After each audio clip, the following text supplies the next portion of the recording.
Olá, como vai? Vamos para mais um bloco sobre a aula 5.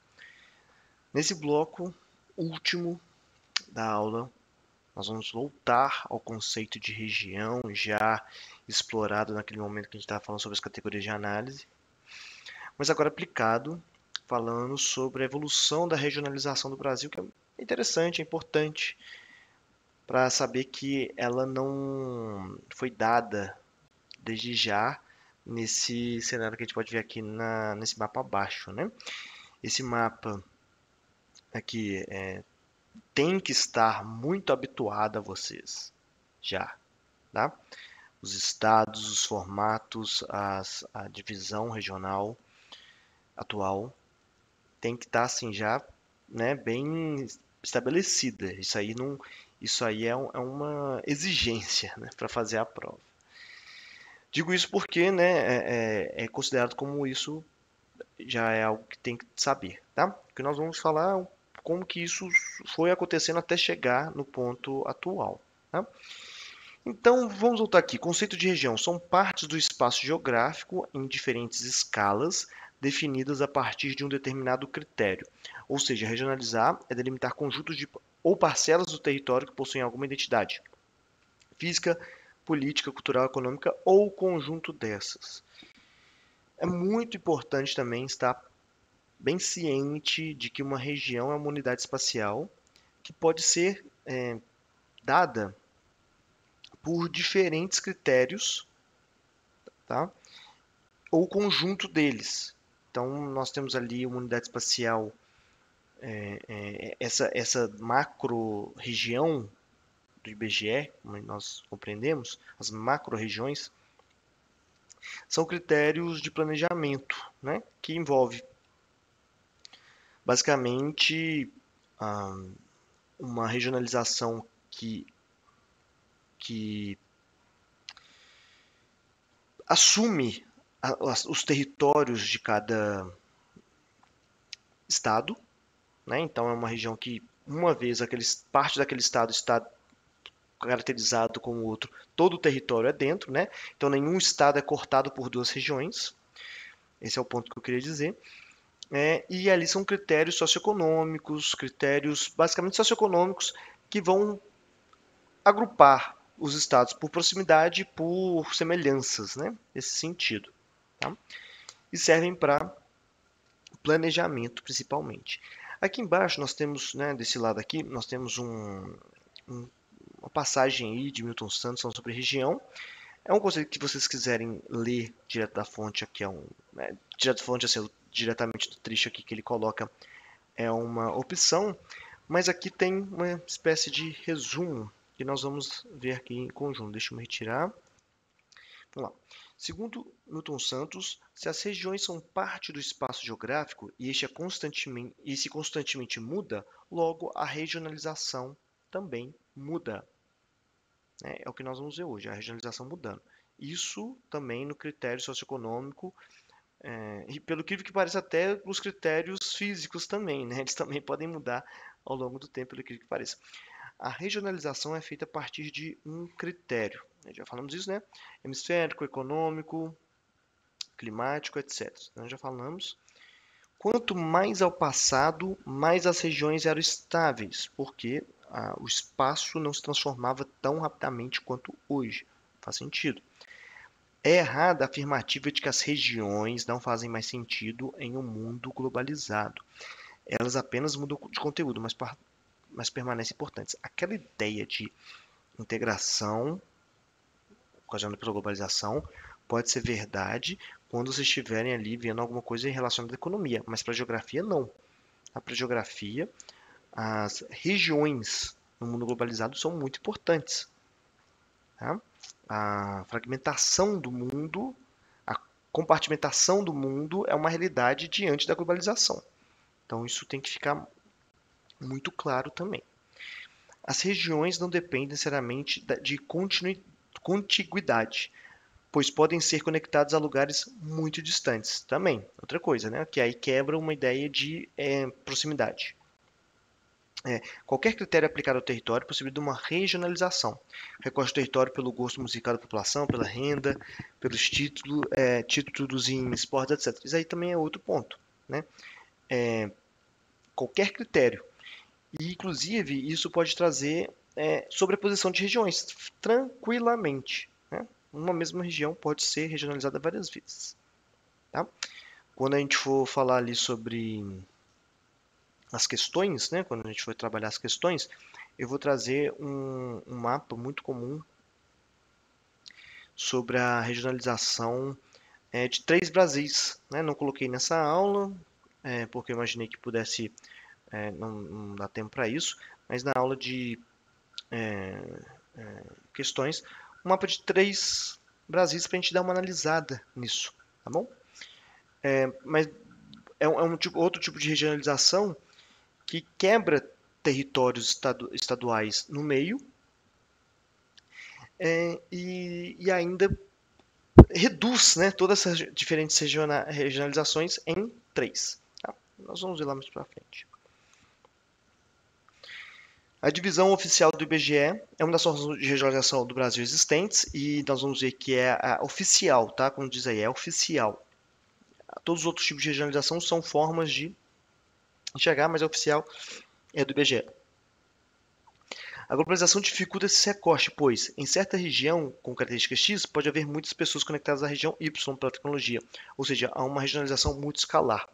Isso também nós vamos dar uma olhada nesses 3 Brasis que eu vou mostrar, porque ao recortar uma macro-região em partes, né, conectar parte de uma macro-região em outra macro-região, conectando com outra forma de regionalização, revela um pouco isso.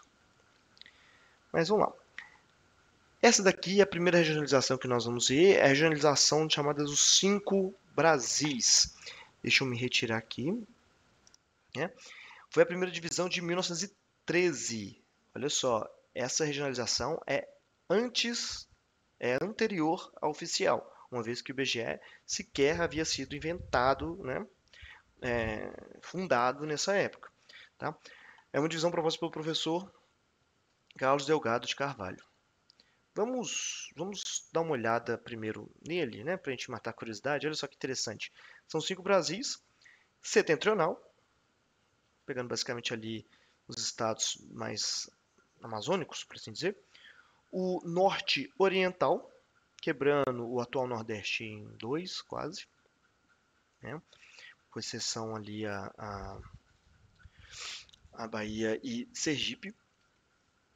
Ali também tem central, pegando 2 estados, atenção, 2 estados, porque é o Mato Grosso e o Goiás, né? Nesse momento aqui nós não temos a divisão dos estados, sequer também a criação do Distrito Federal. Então são 2 estados na região central. O oriental, pegando ali parte do Sudeste e Nordeste, e o meridional, pegando o Sul, o atual Sul, e São Paulo. Tá? Algo que a gente pode dizer, a princípio, quanto mais antigos são os dados, mais relevante é a geografia física, mais preso a geografia física é. Ou seja, aqui está basicamente valorizando aspectos físicos desses estados, então esse agrupamento está muito direcionado para isso. Nessa época, o país é agrário exportador, né? Não que hoje não seja, mas que naquela época sequer havia uma indústria, um pátio industrial desenvolvido no país. Para você ter ideia, aqui nós estamos numa economia, o carro-chefe da economia é o café, né, na economia cafeicultora. Portanto, os elementos naturais eram muito mais relevantes. Ok. Nessa divisão, por exemplo, a Bahia foi incluída na região leste, Brasil Oriental, considerado o percurso do Rio São Francisco. Olha que interessante. Então, todo o Rio São Francisco que nasce em Minas Gerais, passa ali pela Bahia, encosta em Pernambuco e deságua entre Alagoas e Sergipe. A mesma lógica justifica a união de São Paulo aos estados do Sul, Brasil Meridional, né, que compartilham características geográficas físicas, terra roxa, Planalto Meridional, rocha vulcânica, que é o basalto, o rio Tietê, enfim, isso aí tudo são características que marcam muito os critérios que levaram a essa regionalização. Há um aspecto aqui que eu já devo levantar, e nós vamos ver isso acontecendo, mas tem também, por outro lado, questões políticas aqui envolvidas. Basicamente, de qual parte São Paulo vai estar. São Paulo, ainda hoje, como o estado carro-chefe da indústria no Brasil, naquela época, também carro-chefe, mas no caso da economia cafeicultora, enfim, os polos de decisão muito centrados ali, né, entre Rio de Janeiro e São Paulo, mas principalmente São Paulo, onde estava essa elite cafeicultora. Claro, e dividindo também com Minas Gerais, mas principalmente em São Paulo. Mas o que eu quero dizer aqui é que nesse momento há também, né, alguns autores que vão dizer que a ideia de colocar São Paulo junto com os estados do Sul tem, né, uma espécie de tentativa de colocar São Paulo junto com uma região que, no contexto histórico daquele momento ali, era mais desenvolvido. Então, retirar São Paulo de Minas Gerais, do Espírito Santo, que tinham indicadores mais negativos nesse sentido, seria estratégico para dizer que aquela ali seria uma região mais desenvolvida do país. Tá? Então, há também esse aspecto por trás que vai se suceder em algumas outras regionalizações. Uma delas é esta daqui, essa de 1942, que foi a primeira proposta oficial pelo IBGE, que foi criado em 1938, ok? Olha só, mais uma vez São Paulo ali junto com os estados do Sul. Né? E aí, em 1942, nós já temos um outro contexto, já acabou a oligarquia, né, ligada à política café com leite, nós temos aqui um outro contexto já da era Vargas, o país se industrializando, urbanização crescente, e aquela ideia já do país integrado. Né? O país integrado não possui regiões, uma vez que é tudo homogêneo. Né? Isso no campo ideológico, obviamente.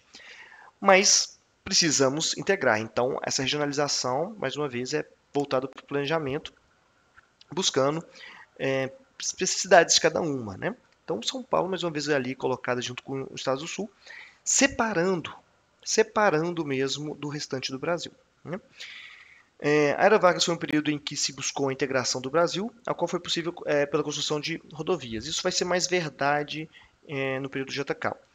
E aí a posição estratégica de São Paulo, como estou dizendo aqui para vocês. Né? Então, basicamente, o que nós temos aqui de diferença, vamos ver, são pouquíssimas coisas na verdade. Né? Na verdade, nada. Né? A região oriental continua com o outro nome, agora é Brasil Oriental, o Brasil Meridional continua meridional, o central é ocidental, enfim, poucas mudanças de 1913 para 1942, basicamente oficializando a proposta já dada. Né? Nesse outro momento daqui, não é uma regionalização, mas é uma mudança, é uma fragmentação dos estados. Na Segunda Guerra Mundial, quando o Brasil entra, em 1943, Vargas decidiu desmembrar 6 áreas estratégicas de fronteira do país para administrá-los diretamente, transformando-as em territórios federais. Então aqui nós podemos identificar a fragmentação de alguns estados, né, como o território do Amapá, Rio Branco, Acre, Guaporé, Ponta Porã e Iguaçu. Então isso aí era uma espécie de tentativa de controlar diretamente, né, não depender de governadores, né, Vargas ter um contato direto do governo federal em relação a esses pontos estratégicos da fronteira, transformando em territórios nacionais, algo que está previsto na Constituição até hoje. E aí tem uma observação interessante, né, que a gente viu lá em Hatzel, ali o pai da geografia política, das estratégias de como controlar, né, o espaço, ele vai dizer, né, a fronteira é a epiderme do corpo estatal, né, a pele, ou seja, aquele ponto ali de contato com o resto, e é muito importante que esteja protegido para que isso não contamine o interior. Daí vamos para uma outra regionalização aí do critério econômico. 1969, nós estamos na ditadura militar, auge da ditadura militar, e a segunda proposta oficial pelo IBGE. Sem modificações nas regiões norte e centro-oeste, como vocês podem ver, ok? São Paulo passa a fazer parte do Sudeste. Aqui, sim, São Paulo vai para o Sudeste, né, se agrupando com os demais estados, separando o Sul. E a Bahia é retirada disso, né? Ao incluir o São Paulo, retira-se a Bahia, muito também questão estratégica, né? Para separar e transformar, como nós vimos na aula sobre formação territorial do Brasil, na geopolítica aplicada durante a ditadura militar, transformar então o Sudeste na região core do Brasil, né? Então aqui é a fronteira científica tecnológica do Brasil. Então, até retirar, né, a Bahia, que também não apresentava indicadores positivos, colocar esses 4 estados juntos, também tem uma ideia de chamar atenção para esses indicadores que se modificam ao se regionalizar o local, né? Então, isso também são estratégias de manipular os dados, de mudar a organização dos dados, né, socioeconômicos. Essa divisão, tal como foi, é a válida atualmente. Houve mudanças, mas essas mudanças têm a ver com a criação de novos estados, né, reposicionamento das regiões. Então vamos lá. O que acontece é isso daqui, ó. 1945, 1950, 1960, 1970, 1980, 1990. O que vai acontecendo aqui é a criação de novos estados e, né, acaba modificando também a regionalização. Por exemplo, vemos ali que até 1980 não havia o estado do Tocantins. Quando é criado, ele passa a fazer parte do norte e não do centro-oeste como era antes, né? Que mais que nós temos aqui de diferença? Tem a criação do Mato Grosso do Sul, ali a partir do mapa de 1980, mas continuando fazendo parte do centro-oeste. E temos a criação de Brasília também, a partir da década de 60, que fica na parte centro-oeste. Então, o centro-oeste é composto por 4 estados, mais o distrito. 3 estados, uma vez que o Tocantins foi para o norte, são 3 estados, Mato Grosso do Sul, Goiás e o Distrito Federal. 3 estados, um distrito, que é o federal. Ok? Então vamos lá. Existem então essas duas, 1942 e 1969, isso aí é importante, tá? É importante saber que todos outros tipos de regionalização não são os oficiais. E prevalece a perspectiva de que outras ações realizadas nesse interim não significam novas divisões, apenas ajustes no território dos estados, né? Então isso é muito importante. Todos esses mapas que aparecem novo parece que é uma nova divisão regional, mas só tem a ver com a criação de novos estados, tá? Reparem bem nesses mapas que eu coloquei aqui. A primeira divisão de 42, o ajuste em 43 por conta dos territórios federais. A segunda divisão é em 1969, e aí lembrando as estratégias da ditadura militar. A criação do Distrito Federal a partir da criação de Brasília. E depois o ajuste em 1970, a divisão do Mato Grosso, com o surgimento do Mato Grosso do Sul, e o ajuste em 88, com a divisão de Goiás, com o surgimento de Tocantins. Tá? Pessoal, essa daqui é a aula sobre regionalização, como vocês podem ver, é mais rápida, né? Acreditei que pudesse tomar mais tempo, mas bom que foi mais rápida. No próximo bloco, vamos falar sobre as questões relacionadas à formação territorial do Brasil, outros aspectos também, e vou mostrar outros tipos de regionalização do Brasil para aproveitar esse momento, tá joia? Muito obrigado e até lá!